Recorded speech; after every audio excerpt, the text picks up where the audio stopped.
going, everybody? So we're back talking some more of The Boys, Season 4, Episode 4. Huge apologies, by the way, that I wasn't able to cover the first 3 episodes of Season 4. That was one that slipped through the cracks. However, I am hopefully going to be doing review, breakdowns, whatever you want to call them, for every single episode for the rest of Season 4. So if you're excited for more Boys content on the channel, like I've done a lot in the past, make sure you stay subscribed, leave a like on the video, and also comment all of your thoughts down below on what you thought of this week's episode. I did think the first 3 episodes of The Boys Season 4 were a solid appetizer for what's to come. But episode 4 continues to bring that momentum, storyline-wise and performance-wise, with probably one of my top 3 favorite performances from Antony Starr as Homelander. For as enjoyable as those first 3 episodes were, it was juggling a lot of different plot threads, some of which I didn't find overly compelling. Huey dealing with his father, Frenchie and his boyfriend, and Kimiko's past with the shining light. Those storylines are still fairly decent. For the most part, each of them got some solid development going forward. I continue to feel so bad for the situation that Huey is put in, the helplessness that his father is brain dead, and there's nothing he seemingly can do. By now, you can definitely tell the desperation is kicking in. I mean, he's asking for favors from A-Train of all people to get him some Compound V so he can use it on his father to save his life. This development between A-Train and Huey, it does also appear that we're continuing on this sort of redemption arc for A-Train that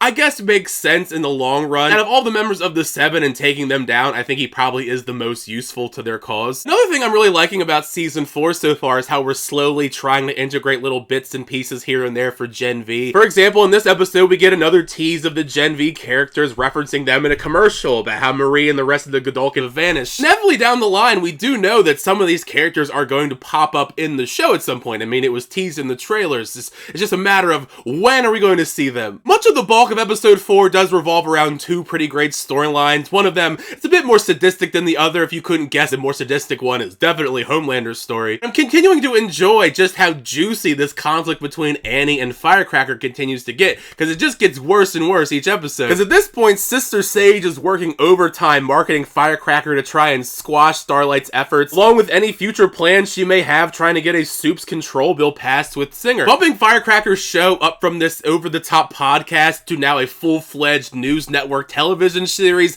and setting it across the street from Starlight, it's just insanely nasty work. The program itself isn't any better if she's not singing songs with the deep, bringing back Ezekiel of all people to spout biblical conspiracy nonsense. She's spouting her own wild rhetoric to this massive audience. I'm kind of in disbelief that there's enough people out there that actually would buy into the stuff that Firecracker is saying. The part of Episode 4 I know for sure everyone's going to be talking about, though, is the plotline revolving around Homelander. Every single sequence Homelander is in Episode 4 has this overwhelmingly ominous tone. In the very beginning, you feel something is off with him going to the Vought lab. The longer his scenes linger, you can see the cracks start to show. You realize he's reminiscing with these people about the trauma they inflicted upon him here as a child. Essentially, he's here to enact revenge on them and putting them through various sick jigsaw-type tests. I love the majority of the cast of The Boys, but Antony Starr continues to show time and time again why his character of Homelander is one of the best characters on television. It's a brilliantly unhinged performance. From the very get-go, he forced Frank into the oven to burn him alive. It had me more fearful as we're going down the line of potentially what tests these people are going to be put through by Homelander as the episode goes on. And unsurprisingly, it did continue to get worse. Demanding this guy jerk off in front of him because he hurt his feelings, nicknaming him Squirt. Proceeding to laugh maniacally, propositioning him to either get hard or he's going to laser his dick off, which he then proceeds to do and then stomp him on his head for good measure. Shifting to something that's slightly more positive, I was delighted that Butcher finally was brought back into the fold by MM. Honestly, the team just hasn't been the same without him, even if it is kind of tough to see his body and mind continue to deteriorate. Regardless of that, I love that no matter what is going on, he snaps right back into that classic Butcher when he's trying to intimidate Firecracker, threatening her that they dug up this old info that she hooked up and was arrested for getting with a 15-year-old boy, which is pretty nasty in of itself, but I was pretty surprised that she didn't care about it at all. Literally walking on stage and admitting it on TV, spinning it in such a way that led her to the righteous path, and proceeded to use it to smear Annie, telling everybody how at 13 she blinded hostages while trying to save people on her first mission. Just completely insane behavior, man. I gotta hand it to them though, they're building up this drama between Firecracker and Annie pretty well. For all the drama we've seen for the past week about Frenchie having a boyfriend, if you had just waited one extra week, you probably would have been happy to know it didn't even last that long. Once we started learning about his boyfriend's tragic backstory of his family being murdered by an unknown assailant, it was pretty clear from the get-go that that that mystery assailant that murdered his family was actually Frenchie. So when he does eventually admit it to him later in the episode, clearly that relationship is over. Though I'm still not fully sold on the point behind Kimiko's storyline revolving around Shining Light, it did provide us with some exciting action sequences. Surprisingly, more of this battle was actually Huey than Kimiko. Kimiko gets blasted in half pretty much instantaneously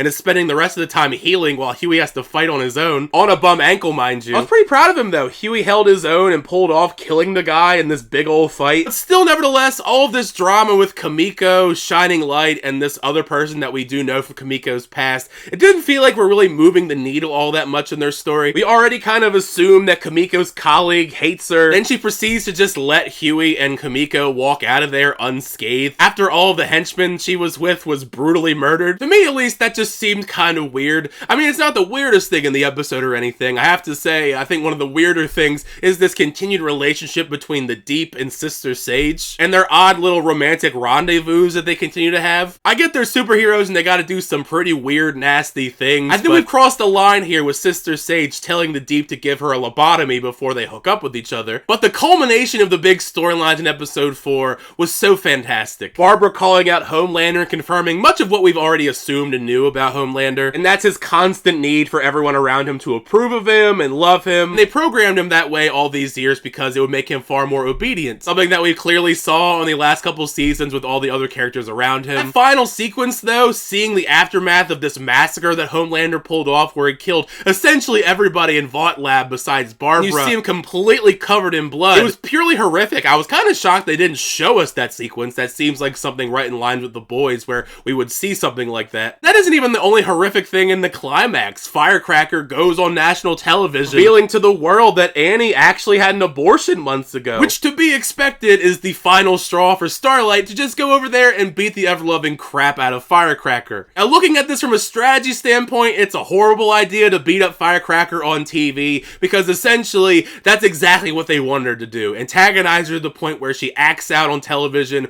ruins everything for their cause, and that's exactly what happened. Because now the suit bill won't pass through, Starlight and them and their cause are hindered severely. However, I do think it was still extremely satisfying to see Firecracker get the crap beaten out of her. It's one of the many things to speculate upon going into episode 5. We have a bunch more things to speculate upon afterwards. One of the most intriguing ones was Butcher fighting Ezekiel, and just when it seemed like he was going to die, while he's going unconscious, you hear this scream, and when he wakes up, he realizes Ezekiel exploded. So do you think Butcher somehow killed him before he passed out, or was somebody else involved? I'd love to know your thoughts down below. Plus, after all, A-Train did get the Compound V for Huey, and though he does choose to not use the Compound V on his father after Butcher scolds him for it, his mom actually ends up being the one that puts it in his IV into him and he wakes up. But yeah, a lot of things to speculate about in episode 4, but like I said, once you get a chance to check out the episode, make sure you share your thoughts down below. What'd you think of episode 4 of season 4 of The Boys? Did you like the episode? Did you not like the episode? If you have any predictions where you think we're going to go in the next episode, share those down below as well, because the fun of this is that conversation with you guys in the comments section. Thank you guys, as always, for checking out the videos. I always do appreciate it. Make sure you like on the video and also subscribe to the channel to hear up-to-date reviews, reactions, unboxings, and more. Till next time, I'll see you guys later.